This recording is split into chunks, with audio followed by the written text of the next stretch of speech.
Bonjour à toutes, bonsoir à toutes et à tous, peu importe à quelle heure vous regardez la vidéo, c'est Lucas pour la chaîne de Julien Legon. Aujourd'hui, vidéo toute particulière puisque enfin c'est bon, je tourne la vidéo sur Fabio Grosso. C'est le nouveau coach qui va arriver à l'OL. On est enfin décidé, on a enfin les informations quasi officielles de l'OL. On attend le communiqué qui devrait intervenir d'ici aujourd'hui ou demain. Et que ça fait du bien d'avoir enfin terminé ce dossier-là. On a l'entraîneur qui va coacher l'OL. On est sur un nom intéressant, un nom qui va permettre de construire un projet, quelque chose de fort.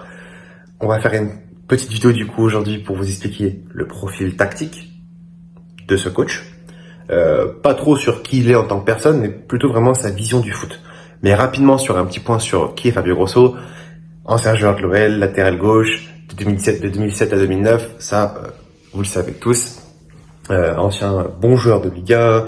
Il est arrivé à une époque où bon, on était quand même on était sur la fin des 7 titres, donc il est arrivé vraiment sur cette fin de timing.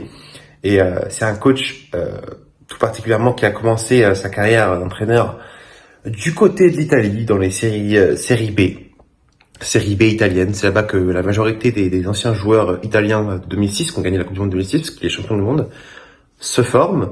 Passé donc par Brescia, passé par le FC Sion en Suisse. Ça s'est solvé sur un petit échec au bout de 10 mois, il a été licencié, mais vous allez voir qu'en vérité, son vrai fait d'armes, c'est quand il est arrivé à Frosinone en Italie. Il y a passé 2 ans et demi, 3 ans. Il a étape par étape, il a fait monter le club et pour au final le faire monter en Serie A.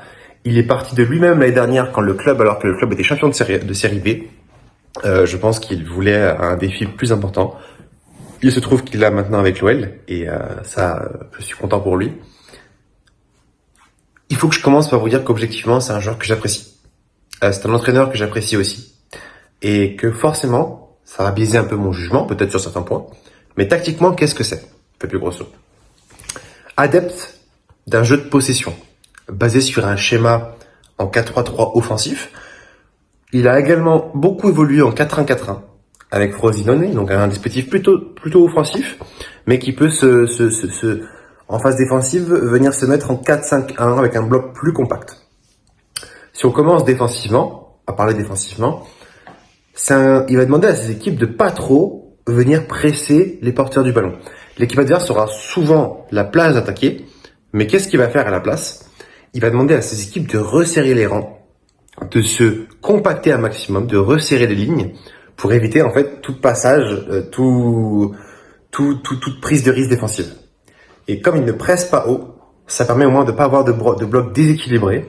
Et pour le défenseur central comme nous on a, donc Kaitakar, Lovren, qui sont assez lents, au moins on prendra beaucoup moins de risques.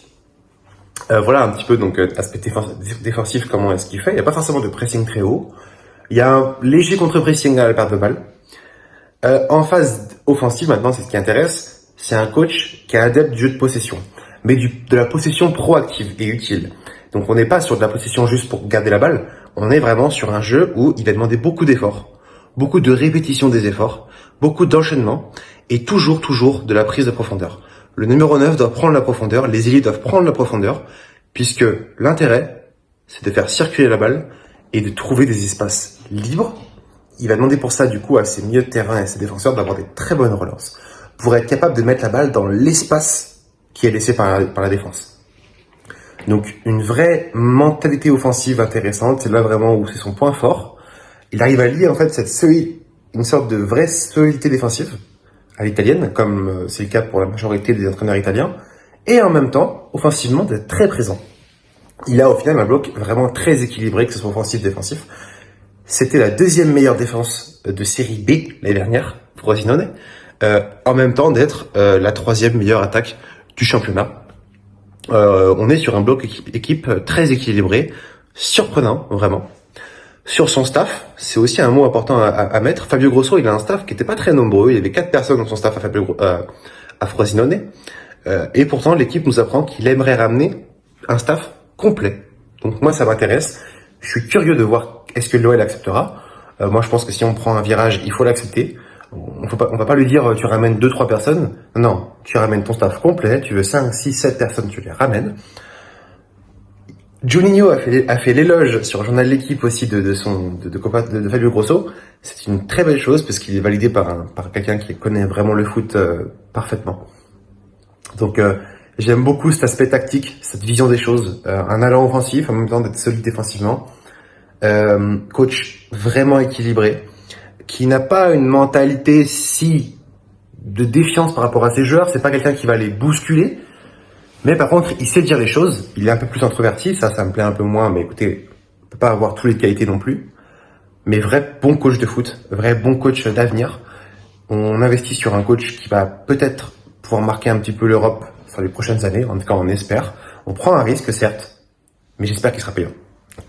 Merci à tous les amis pour avoir suivi cette vidéo de présentation sur Fabio Grosso, sur la chaîne de Julien.